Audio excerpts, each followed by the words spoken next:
The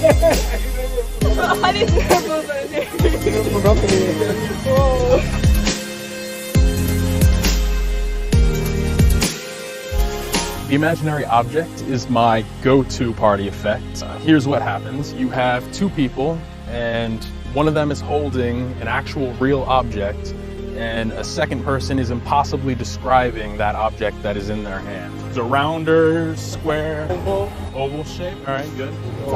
The top, the cork. Yeah. You felt a cork in your hand? Yeah. Yes. Now, can you just tell her what happened? You never put nothing in your hand. And open your... Got it. What?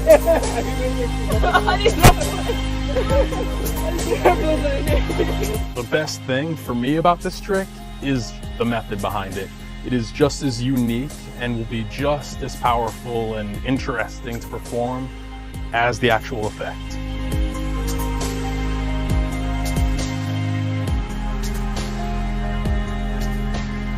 This is the imaginary object.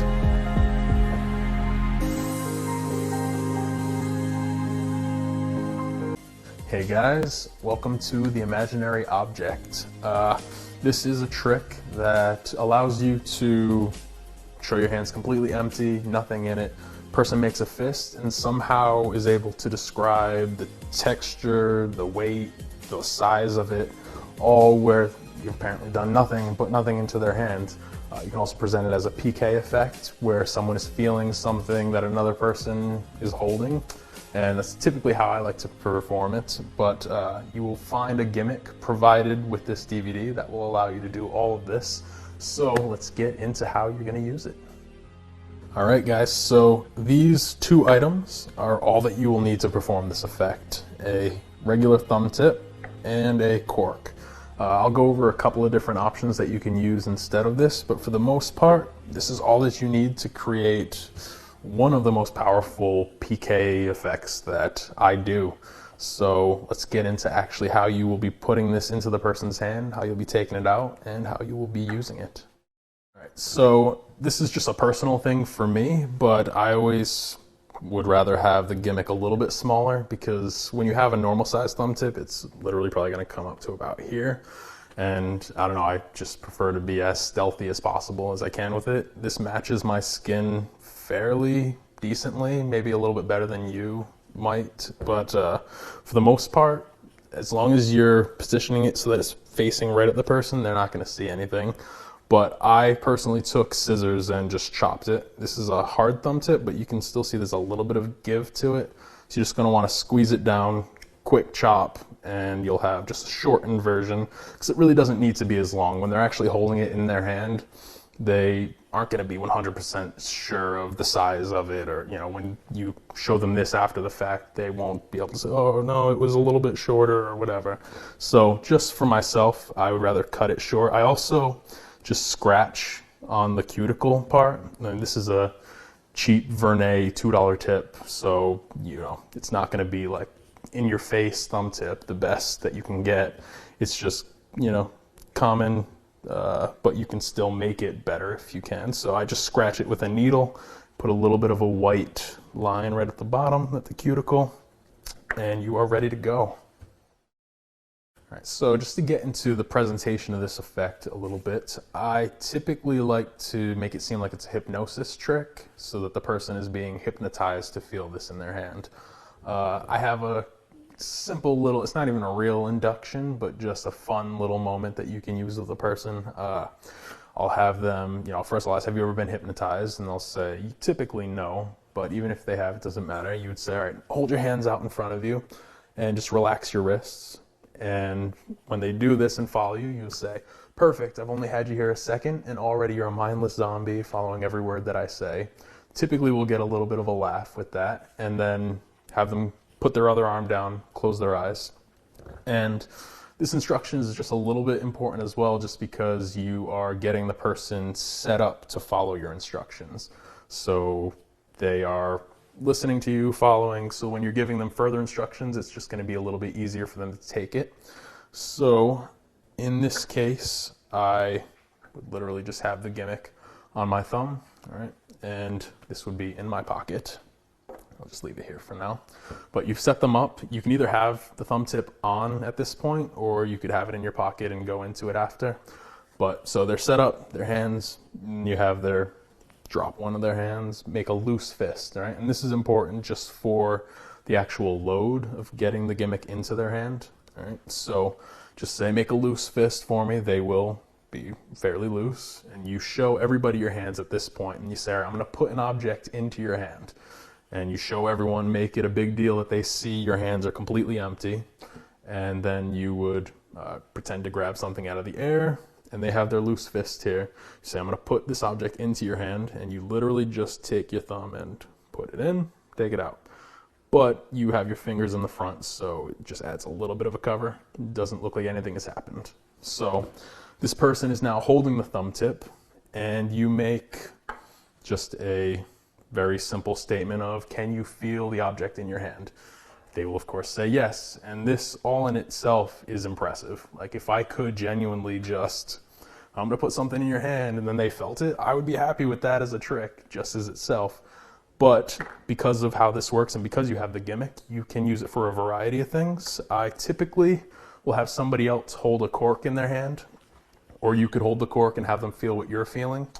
But I just think it's a little bit more of a powerful effect to have them describing the shape of it, describe the weight of it, the texture, if it's hard, is it soft, and then at the very end you can have them take a guess at what they think it is. And even if they're a little bit off, the people will still just be flabbergasted that this person is actually feeling cylindrical object, it's hard, it's lightweight, it's, you know, all of these things which perfectly describe this object which the other person is holding. So even if they can't guess that it's a cork, you are still demonstrating a very powerful effect. So I mentioned using a cork for this effect, but you could just as easily use any round cylindrical object that makes sense. Chapstick would probably be one of the better things, just because it's fairly common for you to have it in your pocket. If you're working in a restaurant or something, a cork works, just because if you work in a high-class restaurant that serves wine, it's just a perfect trick to do. But you could do that. You could use a cork, you can use chapstick, battery, whatever. And if you absolutely want to make it seem like you're not using anything, you could just take a piece of paper, just draw the cork or have it pre-drawn already, hand it to someone the moment that you put it into their hand, and then have that reveal at the end of everybody suddenly seeing, oh wow, okay, yeah, you were describing a cork somehow. So that's pretty much it in how I use it, but if you think of another object that you can use, then feel free to do it. All right, so now I'm just going to go over the dueling realities that you're going to have in this effect. And again, it's not going to be dueling in the D-U-E-L sense. I really think that a lot of tricks have been coming out recently that have a new form of dual reality where it's not dueling, where they're going to be, oh, you can't talk about it, you can't say anything about it. And now we're moving into a form where they can actually talk about it, and that's sort of what creates the effect. And in this case, again, if you were doing this for real, this is exactly what it would look like. You would put nothing in their hand, and they would feel it somehow. So this person who has their eyes closed, they're experiencing this effect, and their reality is, he put something in my hand, and I feel it. I'm just going to describe it because he's asking me to describe it. It's not like they know what's going on and are going to try and mess with you on it. So for them, they hold the thumb tip in their hand. They don't know that it's a thumb. They don't know what the object is. They know nothing about it. They don't know what's going on. So they have this here. Your audience has very clearly seen you just show your hands empty. I personally would prefer to not be wearing any rings, watches, or anything in this type of situation, just so that they know, all right, he didn't slip the ring into their hand or something like that. So in this case, the audience is seeing your hands completely open, empty. You reach out, you grab nothing from the air, you very fairly put it into their hand, and that's pretty much it. Just about taking it out then, which is just as simple. It's just the reverse. You say, once again, just make a loose fist, and I'm going to take it out. Your thumb just goes straight in and takes it off, and once again, quickly shows nothing. Now you can have them open their eyes and go into the revelation sequence. So this is another effect that you can do with this. It's dependent upon your presentation and what you want to do. When I do the zombie presentation, I will typically use this version as like a mouse in the shoe trick.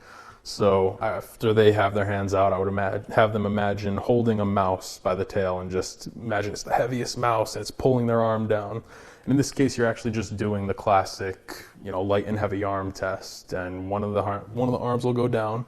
That's the one that will hold the mouse. You pretend to take it from them, have them close their eyes and take off their shoe. And you literally just toss the thumb tip into their shoe.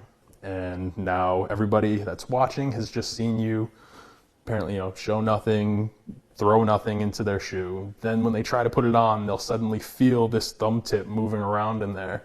And some people, you'll just see them immediately yank their foot back out. Some people will feel it and will just, be a little put off by it, a little bit weird. But for the most part, it's just a perfect effect for Halloween. Like, that's typically the only time that I would use the mouse version. Other than that, I just treat it like it's a rock. And I would say, have you ever gotten a rock in your shoe? And even, a tiny little thing can feel like the biggest rock when you're walking on it consistently. And just have them close their eyes and you have them imagine a rock in their shoe. You take the gimmick and again, just throw it straight into the shoe. They put it on, feel the uncomfortable, whatever, rock, whatever you're gonna present it as being in there. And they take their shoe off or they take their foot back out. You pick up the shoe, have them close their eyes, say you're going to remove the suggestion, just tap the shoe towards yourself, and just the gimmick will pop down at the bottom. You take it back out, show apparently nothing. The person has just heard you slap their shoe a couple of times. Put it back on the ground, they can now put it back on, and you have a completely different effect. Again, personally, I would rather do just the hand version because I would rather that they are describing this object rather than just feeling it. But it's completely up to you and how you guys want to use it. All right, guys, so that is it. The imaginary object is a thumb tip. And realistically, I can't think of any other effect that you could do with a thumb tip which is this strong, especially in a mentalism sense where you're typically only using it for a billet switch or something like that. But just the power of this effect on your audience and on your spectator is just incredibly immense. Like, you are apparently doing nothing. Like, it's just completely open, free, no compromises apparently. You're using an invisible compromise that nobody knows is there. But this gimmick goes into their hand and you have these two dueling realities, which again, once they have completed the effect and know what's happened, the audience knows, spectator knows. It's just so great to sit back and just watch them argue about what happened and what each person thinks happened. And realistically, the other person who's actually the one person who knows what's really going on is the one person who's being overpowered by tons of people saying, no, that's not how it happened. And that's just such a great trick and place to be in, just to sit back and just let them argue it out. All right, so that's it, guys. That is the imaginary object. For me, personally, I think this is one of the strongest effects that you can do with a thumb tip. As far as just a thumb tip, nothing else. Like, I really can't even think of many effects that involve just a thumb tip and not putting something into it or taking something out of it. So it's just a very original piece. And realistically, it all just comes down to your spectators and the audience and their arguments of what happened.